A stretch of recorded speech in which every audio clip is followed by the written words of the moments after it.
ሰላም ጤና ይስጥልኝ ውድ የዩቲዩብ ቻናል ቤተሰቦች፣ የሰዓቱን ሰበር መረጃዎች ይዤላችሁ ቀርቤያለሁ። ከዜናዎቹ ጋር እስከ ፍጻሜው አብራችሁን ቆዩ። የቀድሞ የትግራይ ክልል ጊዜያዊ አስተዳደር ፕሬዝዳንትና በአሁኑ ወቅት የጠቅላይ ሚኒስትር አብይ አህመድ አማካሪ የሆኑት አቶ ጌታቸው ረዳ የትግራይ ሰራዊት አመራሮችና አባላት በጥቂት የህወሓት ፖለቲከኞች ተገፋፍተው ክልሉን ዳግም ወደ እልቂት ከመክተት እንዲቆጠቡ አሳሰቡ። አቶ ጌታቸው በኤክስ ገጻቸው የደብረ ጽዮንን ንግግር አያይዘው ባሰራጩት እጅግ ነቀፋ የበዛበት መልእክት የህወሓት አመራሮች የትግራይን ህዝብ አንድነት በመበተን እንዲሁም በፋኖ በሱዳኑ ጀነራል አልቡርሃንና በኤርትራ መንግስት ሻቢያ ላይ ተማምነው ዳግም ጦርነት ለመክፈት የሚያደርጉት ፉከራ የሚያመጣው ለውጥ እንደሌለ ገልጿል። በዶክተር ደብረጽዮን ገብረ ሚካኤል፣ በወይዘሮ ፈትለወርቅ ገብረ እግዚአብሔርና በቀድሞ የደህንነት ሹም አቶ ጌታቸው አሰፋ መሪነት በጉልበት 4 ኪሎ እንመለሳለን በማለት የሚያለሙትን ቅዠት በአስቸኳይ እንዲያቆሙ አስጠንቅቋል። ከፌደራል መንግስቱ ጋር በቅርበት እየሰሩ የሚገኙት አቶ ጌታቸው የትግራይ ሰራዊት ከምንም በላይ የህዝቡን ደህንነት እንዲያስቀድም ጥሪ አቅርበዋል። የሰራዊቱ ዋነኛ ትኩረት የትግራይ ህዝብ ሰላምና ህልውና እንጂ በጣት የሚቆጠሩ ወንጀለኞች ህልውና ሊሆን እንደማይገባው አጽንኦት ሰጥቷል። አቅም እያለ የህዝቡን የህልውና ጥያቄዎች መመለስ የሚቻለው በሰላማዊ መንገድ ብቻ መሆኑን በማስገንዘብ ሰራዊቱ በህይወቱና በአካሉ ላይ እየተቆመረበት ያለውን ኃይል ይበቃል ሊለው እንደሚገባ አሳስቧል። በመጨረሻም በሐውልቲ ወይም የህወሓት ጽህፈት ቤት የመሸገው የብጥብጥ ቡድን ሲሉ የጠሯቸው እነዚህ አካላት በፉከራና በውጭ ኃይሎች ድጋፍ ላይ በመተማመን የዲፕሎማሲ በሮችን ከዘጉ በኋላ አሁን መሬት ላይ ያለው እውነት ሲከብዳቸው ዓለም ይድረስልኝ እያሉ መጮኻቸው ማመዛዘን የጎደለው የፖለቲካ ኪሳራ መሆኑን በአጽንኦት ተችቷል። በሽራሮ አቅራቢያ ዳግም ውጊያ ማገርሸቱን ተከትሎ በፌደራል መንግስትና በትግራይ ኃይሎች መካከል የተደረገውን የ3 ዓመት የሰላም ስምምነት ክፉኛ የጣሰ ከባድ ክስተት ተፈጥሯል። በመቀሌ የሚገኘው የትግራይ ክልላዊ መንግስት ባወጣው መግለጫ የፌደራል መንግስት ኃይሎች ቅዳሜ ንጋት ላይ ከሱዳን ድንበር አቅራቢያ ከሽራሮ አቅጣጫ ጥቃት መክፈታቸውን አስታውቋል። በጦርነቱ ወቅት የትግራይ ጊዜያዊ አስተዳደርን የመሩት ሚኒስተሩ ዶክተር አብርሃም በላይ በበኩላቸው ግጭት መፈጠሩን አረጋግጠው ነገር ግን ጥቃቱን የጀመሩት በህወሓት ሊቀመንበር ዶክተር ደብረጽዮን ገብረ ሚካኤል የሚመሩ ኃይሎች መሆናቸውን በመግለጽ ከሷል። ሚኒስትሩ በማህበራዊ ትስስር ገጻቸው ጦርነት ይብቃ፣ ልዩነቶቻችንን በውይይት እንፍታ ሲሉ አሳስበዋል። ይህ ግጭት የተከሰተው ጠቅላይ ሚኒስትር አብይ አህመድ እንደ አውሮፓውያን አቆጣጠር በ2018 ወደ ስልጣን ከመምጣታቸው በፊት ለ3 አስርት ዓመታት ኢትዮጵያን ያስተዳደረው ህወሓትና አዲስ አበባ ላለፉት ወራት እያሽቆለቆለ የመጣውን ግንኙነት ተከትሎ ነው። ሁለቱም ወገኖች የ2022ቱን የፕሪቶሪያ የሰላም ስምምነት ድንጋጌዎችን ተግባራዊ አላደረጉም በሚል እርስ በርስ ሲወነጃጀሉ ቆይቷል።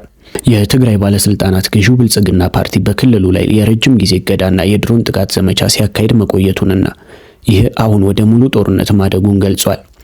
የክልሉ መንግስት የትግራይ ኃይሎች፣ የሲቪል ማህበረሰብና የሃይማኖት ተቋማት ለሀገር ጥፋት እምቢ በሚል መሪ ቃል ለብሔራዊ ህልውና ትግል እንዲዘጋጁ ጥሪ አቅርቧል።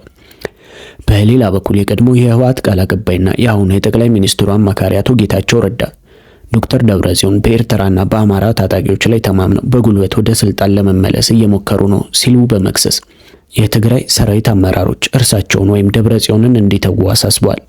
እንደ አውሮፓውያን አቆጣጠር በ2002 ለህወሓትና ለፌደራል መንግስቱ የፕሪቶሪያውን ስምምነት የፈረሙት አቶ ጌታቸውና የደህንነት ሹሙ አቶ ሬድዋን ሁሴን ባለፈው ሰኔ ወር በአልጀዚራ ላይ በጋራ ባወጡት ጽሑፍ ጦርነት ሊቀሰቀስ እንደሚችል ማስጠንቀቃቸው ይታወሳል። በኦስሎ ኒው ዩኒቨርሲቲ ኮሌጅ የኢትዮጵያ ጉዳዮች ተንታኝ የሆኑት ቸቲል ትሮንቮል ለአልጀዚራ እንደተናገሩት ይህ ውጊያ ከ2022 የሰላም ስምምነቱ ወዲህ የታየ እጅግ አሳሳቢው ክስተት ነው። ስምምነቱ ጦርነቱን ቢያስቆምም በመቀሌና አዲስ አበባ መካከል ያለውን የግጭቱን መሰረታዊ ምክንያቶች ሳይፈታ ማለፉን አክሏል።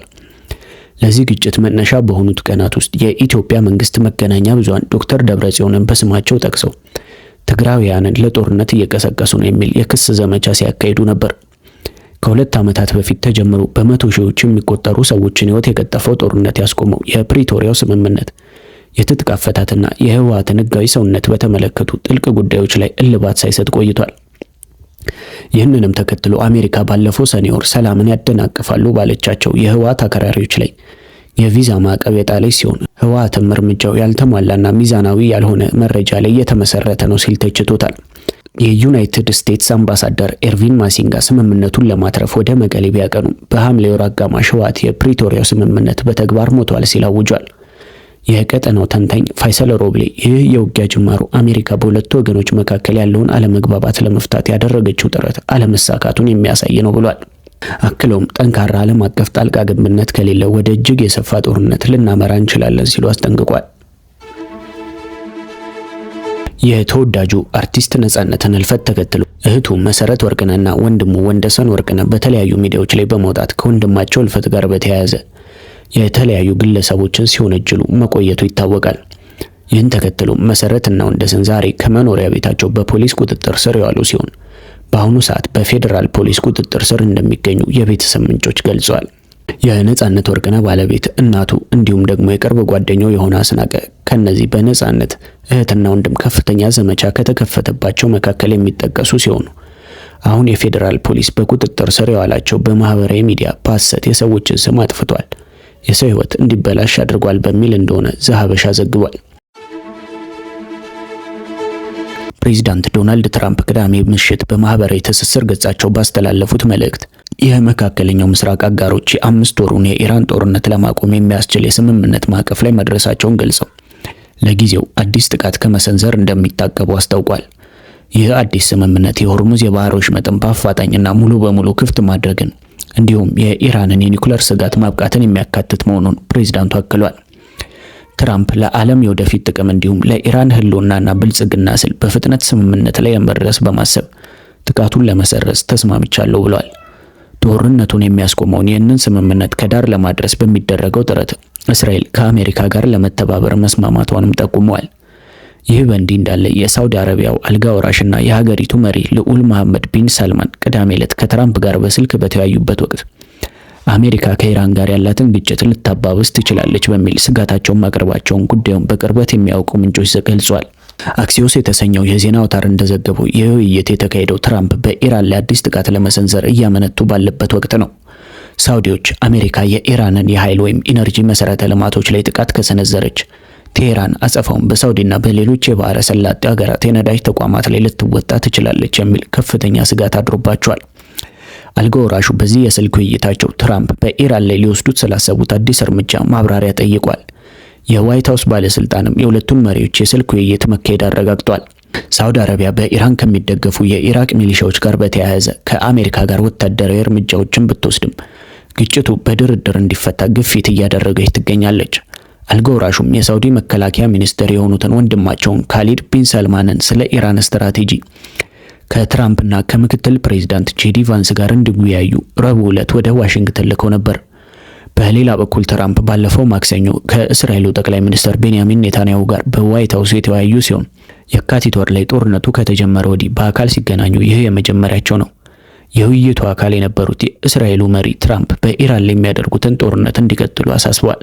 ይህ የአሜሪካ ወታደራዊ እርምጃ ውጥረት ለትራምፕና ለፓርቲያቸው ከፍተኛ ፈተና ሆኗል። በብዙ አሜሪካውያን ዘንድ ተቀባይነት ያጣው ይህ ጦርነት በመጪው ህዳር ወር ከሚካሄደው ወሳኝ የአጋማሽ ዘመን ምርጫ ጥቂት ወራት ቀደም ብሎ የዓለምን ኢኮኖሚ እያናገው ይገኛል። ፕሬዚዳንቱ ከዚህ ቀደም ኢራን በዮርዳኖስ በሚገኘው የአሜሪካ የጦር ሰፈር ላይ ያደረሰችውን ድንገተኛ ጥቃት ተከትሎ አጸፋዊ እርምጃ እንደሚወስዱ ዝተው ነበር። አርብ ዕለትም አሜሪካ ኢራንን እጅግ አጥብቃ እንደምትመታ ተናግረው ነበር።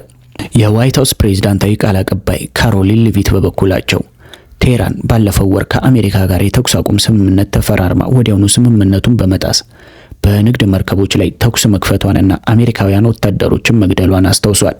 ይህንኑ ከኢራን ጋር እየተባባሰ የመጣውን ውጥረት ተከትሎ ቅዳሜ ዕለት የአሜሪካ የውጭ ጉዳይ ሚኒስትር በቀጠናው በሚገኙ 10 ሀገራት ለሚኖሩ አሜሪካውያን አዲስ የደህንነት ማስጠንቀቂያ አውጥቷል። ባህሬን፣ እስራኤል፣ ኢራቅ፣ ዮርዳኖስ፣ ኩዌት፣ ሊባኖስ፣ ኦማን፣ ኳታር፣ ሳውዲ አረቢያና የተባበሩት አረብ ኤምሬትስን በሚሸፍነው በዚህ ማስጠንቀቂያ የአሜሪካ ዜጎች የበረራ ስረዛዎችን፣ ጊዜያዊ የአየር ክልል መዘጋትንና ሌሎች የጉዞ መስተጓጎሎችን ታሳቢ በማድረግ ከፍተኛ ጥንቃቄ እንዲያደርጉ አሳስቧል። ለሰዓቱ ያስኩላችሁ መረጃዎች እነን ይመስሉ ነበር። በቀጣይ በሌላ መረጃ እስከምንገናኝ ደህና ሁኑ።